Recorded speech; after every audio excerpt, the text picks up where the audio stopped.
Shackleton Shackleton Shackleton फिर है कौन शैकल्टन, और शैकल्टन के एंटार्क्टिका सफर में ऐसा क्या हुआ कि उनका नाम इतिहास के पन्नों में है। तो वीडियो शुरू करते हैं।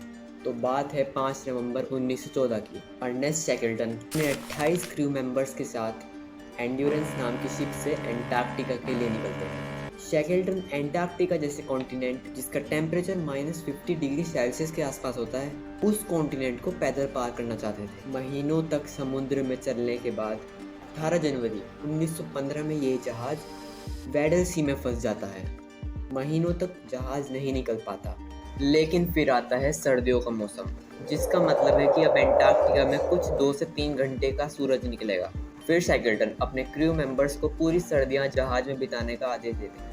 बर्फ का प्रेशर बढ़ने के कारण उनके जहाज में पानी घुसने लगता है और उन्हें अपना जहाज छोड़ना पड़ता है।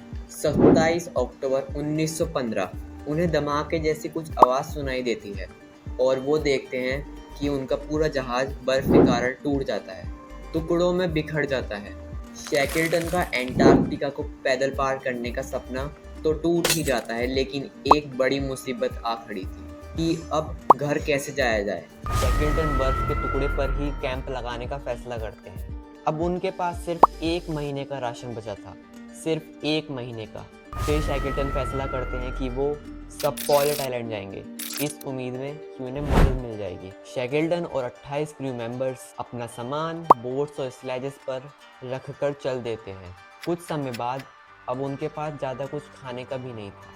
फिर वो एक कैंप लगा लेते हैं जिसका नाम वो ओशन कैंप रखते हैं। अब बर्फ भी ज़मीन की तरफ बह रही थी।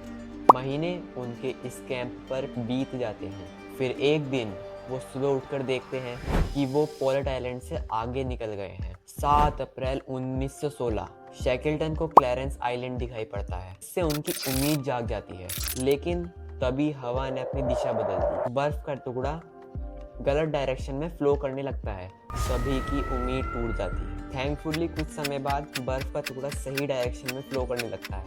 फिर शैकल्टन डिसाइड करते हैं कि वो क्लैरेंस आइलैंड नहीं, एलिफेंट आइलैंड जाएंगे। एंटार्क्टिका से दूर जाने के कारण अब आसपास बर्फ भी कम होने लगी थी। जब एलिफेंट आइलैंड से दूरी सिर्फ 50 किलोमीटर रह जाती है, जब शैकल्टन कहते हैं कि चलो आगे का सफर हम बोट से करेंगे।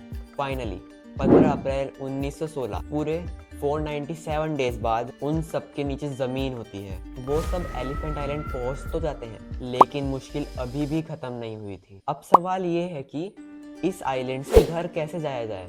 24 अप्रैल 1916 शैकल्टन 5 लोगों की छोटी सी टीम के साथ साउथ जॉर्जिया आइलैंड के लिए निकलते हैं। बड़ी बड़ी तूफानी लहरों, समुद्र के तूफानों का सामना करने के बाद ये सब 10 मई 1916 को फाइनली साउथ जॉर्जिया आइलैंड पहुंच जाते हैं।